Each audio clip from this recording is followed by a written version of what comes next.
بسم اللہ الرحمن الرحیم۔ معزز دوستو، السلام علیکم۔ ناظرین کرام، کیا آپ جانتے ہیں کہ حضرت علی رضی اللہ تعالیٰ عنہ کی اصل قبر مبارک کہاں ہے؟ آپ کا جنازہ کس نے پڑھایا اور آپ کی قبر مبارک کو خفیہ کیوں رکھا گیا ہے؟ واقعی حضرت علی رضی اللہ تعالیٰ عنہ نجف میں دفن ہیں۔ آج ہم آپ کو حضرت علی رضی اللہ تعالیٰ عنہ کی شہادت اور ان کی قبر مبارک کے بارے میں اہم حقائق بتائیں گے، لہٰذا آپ سے گزارش ہے کہ اس ویڈیو کو آخر تک ضرور دیکھیے گا۔ ناظرین، کوفہ کی مسجد تھی، 40 ہجری اور رمضان المبارک کی 17 تاریخ تھی، جمعہ کا مبارک دن تھا۔ اس وقت حضرت علی رضی اللہ تعالیٰ عنہ اپنی بیٹی کے گھر مہمان تھے اور وہیں سے سحری کی اور اس کے بعد نماز فجر کی ادائیگی کے لیے مسجد کوفہ میں تشریف لے گئے۔ حضرت علی رضی اللہ تعالیٰ عنہ کا دشمن ابن ملجم پہلے سے ہی کوفہ کی مسجد میں موجود تھا۔ اس کے ساتھ کچھ خارجی بھی موجود تھے جو کہ مکمل منصوبے کے ساتھ مسجد میں بیٹھے ہوئے تھے۔ یہ لوگ اپنے خنجر اپنے ساتھ لے کر آئے تھے۔ حضرت علی رضی اللہ تعالیٰ عنہ مسجد پہنچے، نماز ادا کرنا شروع کی۔ جب آپ سجدے میں گئے تو ابن ملجم نے وار کر کے آپ کو شدید زخمی کر دیا۔ چونکہ اس ملعون نے وار سر پر کیا تھا، یہی وجہ تھی کہ حضرت علی رضی اللہ تعالیٰ عنہ کے سر مبارک سے خون کا فوارہ نکلا اور آپ کی داڑھی مبارک خون سے تر ہو گئی۔ اس حالت میں آپ رضی اللہ تعالیٰ عنہ نے فرمایا، رب کعبہ کی قسم میں کامیاب ہو گیا۔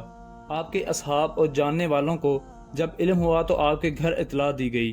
آپ 2 روز تک بستر پر شدید بے چینی کے عالم میں کروٹیں بدلتے رہے۔ اس دنیا کو چھوڑنے سے قبل آپ نے اپنے بیٹوں کو وصیت فرمائی کہ میں تم دونوں کو اللہ سے ڈرنے کی وصیت کرتا ہوں، دنیا کے پیچھے ہرگز نہ لگنا، خواہ دنیا تم سے کتنی ہی بغاوت کیوں نہ کر دے۔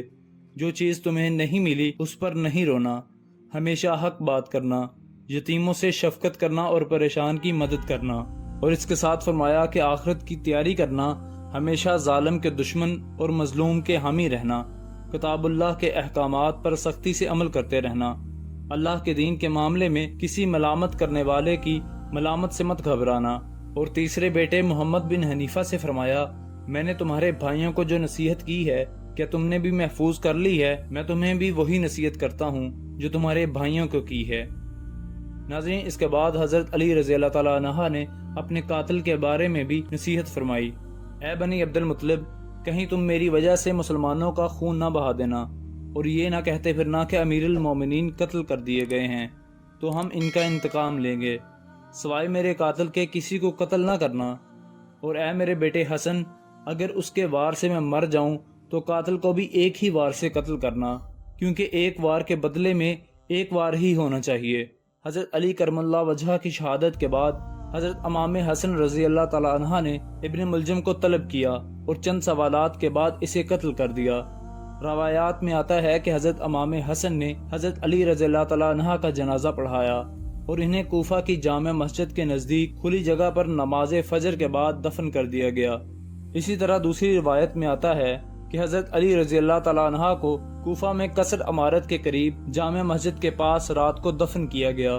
ان کی قبر کا مقام عام لوگوں کو بالکل معلوم نہیں۔ ایک روایت میں آتا ہے کہ ان کے صاحبزادے حضرت حسن رضی اللہ تعالیٰ عنہ نے حضرت علی کے جسد خاکی کو مدینہ منتقل کر دیا تھا، جبکہ کچھ علماء کرام یہ بھی بیان کرتے ہیں کہ کوفہ سے باہر نجف میں مشہد کے نام سے ایک مشہور جگہ تھی، وہیں حضرت علی رضی اللہ تعالیٰ عنہ کی قبر مبارک ہے۔ البتہ بعض اہل علم نے اس بات کا انکار کیا ہے۔ شیخ الاسلام امام ابن تیمیہ رحمۃ اللہ علیہ فرماتے ہیں کہ نجف سے مشہد کے نام سے جو مقام ہے، اہل علم اس بات پر متفق ہیں کہ وہ حضرت علی رضی اللہ تعالیٰ عنہ کی قبر مبارک کا مقام نہیں ہے، بلکہ وہ مغیرہ بن شعبہ رضی اللہ تعالیٰ عنہ کی قبر مبارک ہے۔ ناظرین، ایک اور روایت میں آتا ہے کہ حضرت امام حسن رضی اللہ تعالیٰ عنہ نے نماز جنازہ پڑھائی اور رست و ہدایت کے اس آفتاب کو کوفہ کے عزا نامی قبرستان میں سپرد خاک کیا گیا، جبکہ شیعہ حضرات کا ماننا یہ ہے کہ حضرت امام جعفر صادق علیہ السلام کے دور میں بنی امیہ کی قدرت زوال کا شکار ہو چکی تھی، لہٰذا قبر کے مخفی رکھنے کا جواز ختم ہو چکا تھا، اور اس وجہ سے تدریجی طور پر آپ کی قبر کا مقام لوگوں پر اشکار ہوتا چلا گیا۔ چنانچہ صفوان سے روایت نکلی ہے کہ انہوں نے امام صادق علیہ السلام سے اجازت طلب کی کہ وہ کوفہ کے شیعوں کو اس بارے میں آگاہ کر دیں، تو امام صادق علیہ السلام نے انہیں مثبت جواب دیا اور انہیں قبر کی مرمت کے لیے کچھ رقم بھی عطا فرمائی۔ حضرت علی رضی اللہ تعالیٰ عنہ کی جائے مرکز کو عام لوگوں سے مخفی رکھنے کا سبب یہی معلوم ہوتا ہے کہ خارجی آپ کے وجود مقدس کو